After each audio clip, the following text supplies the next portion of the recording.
Ito ang mainit na balita at trending ngayon sa mundo ng social media.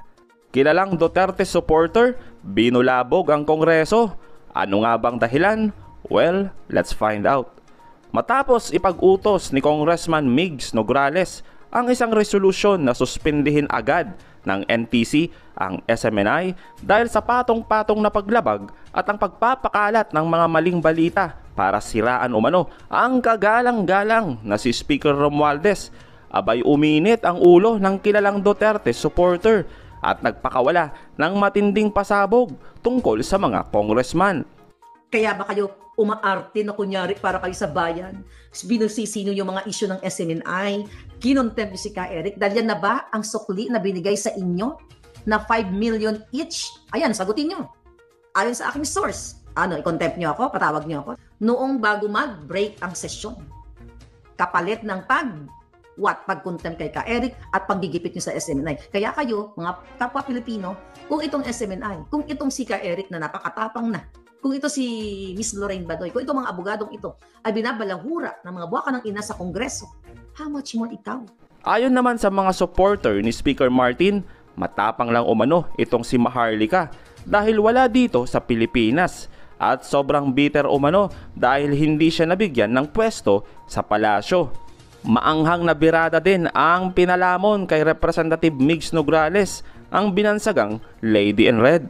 Nograles, kung makaarte, nagaganon-ganon pa yung mata niya. Sinagot ni Attorney Tolentino tapos gumanon-ganon siya. Yes or no lang yung tanong ko. Mga ganon-ganon.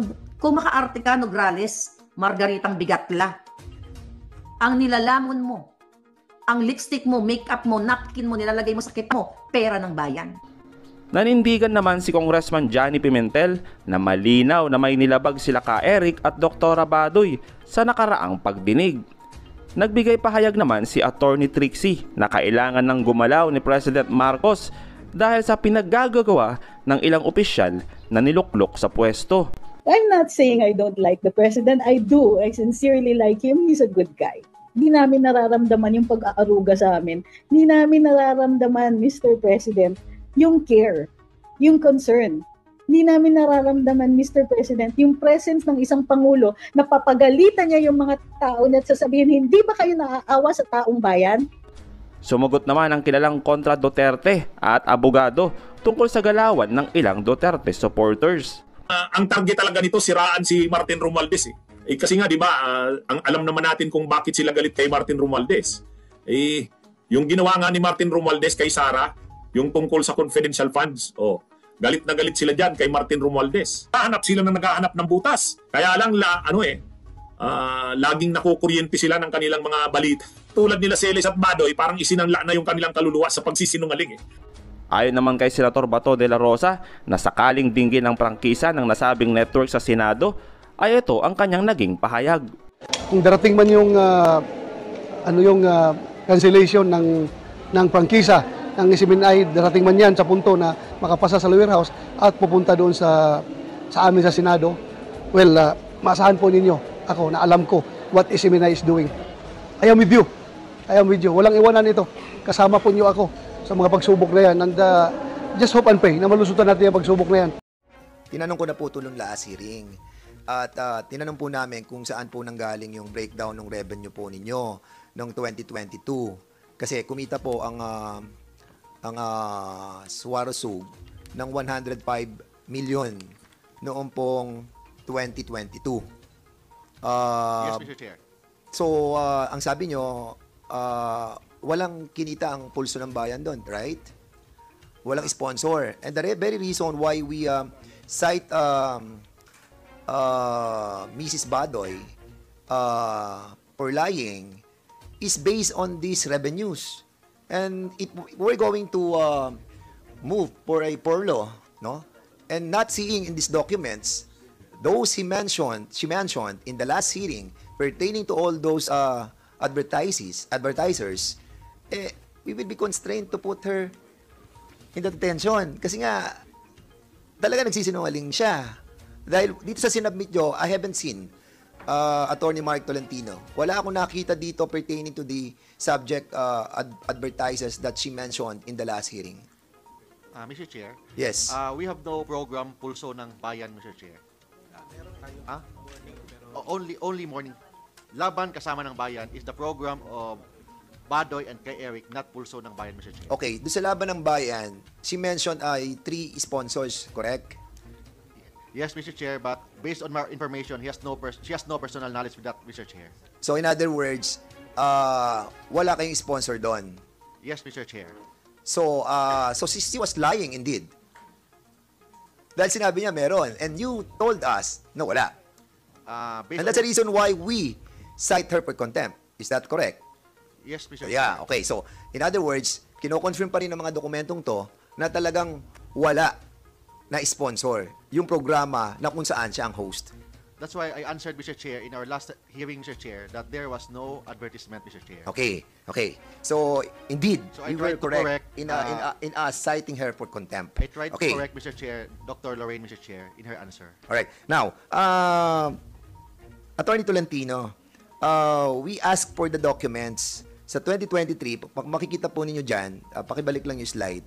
Kasi may revenue kayo ng 90 million, 105 million. 2022, Mr. Chair. 2022, oo.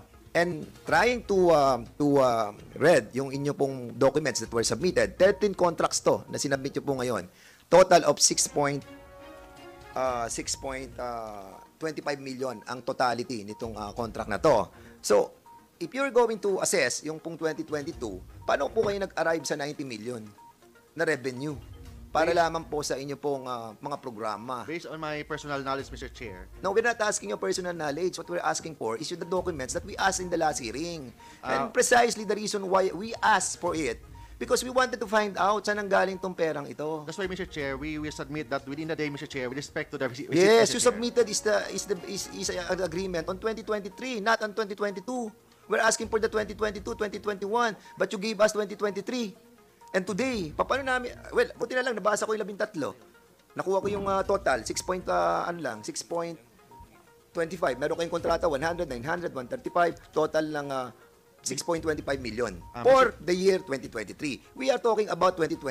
And the Chair. total ng 2022 is 105 million. Explain to us, yan ang sinasabi ko, explain to us the scheduled expenses and revenue that you have undergone. Kasi hindi po natin mako-comprehend kung saan ang galing tong perang to. And as long as you are keeping those documents, there is a presumption that this money came from a polluted source. Give us the benefit of the doubt that that does not come from a polluted source. Yes, Mr. Otherwise, we will be construed to think that this is something that came from that. Mr. Chair, the best person to answer that is our CFO, Mr. Chair. It seems that you are evading this kind of questioning regarding the source of your revenue. And we really don't want to mention words that is so hurtful.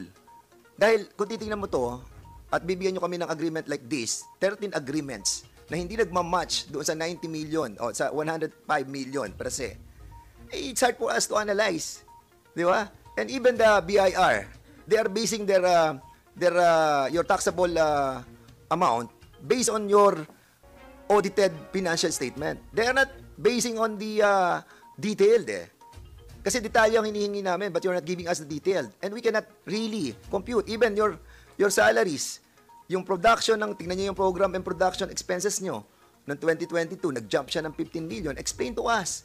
Saan nagpunta yung pera, saan nyo ginamit yung perang yan from 1.3, suddenly nag-jump kayo ng 15 million. Mr. Chair, I just received with me, Mr. Chair, Yes. the Suarezug Media Corporation's sales journal, Mr. Chair. Can I submit this to the Honorable Committee, Mr. Chair? O yan, kaya nga, the same thing, isasubmit nyo ngayon. Paano ko na mababasa yan? Hindi na ako magtatanong.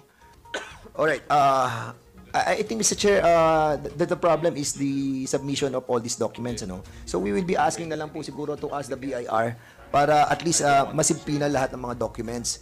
If we are having a hard time for the SMNI to submit to us all these documents, I think it's incumbent upon the authority that was given to BIR to issue a LOA, para sa ganun po makita po natin yung mga documents na to. I don't know what to do with this, Mr. Chairman. We're having a hard time trying to figure it out. Kung paano po namin may babalansi po yung mga revenues nyo and mga expenses ninyo. But there will always be a presumption, that this money is being used in here coming from a different kind of sources. So, debunk us. I-debunk nyo po kami para at least we will be thinking that this money came from a source that is good, not a bad source. Kasi nga, yun ang magiging presumption po namin dito eh. Hanggang hindi nyo po ipinakikita sa amin itong lahat ng ito, hindi po natin malalaman kung saan yung revenue nyo sa kaya expenses.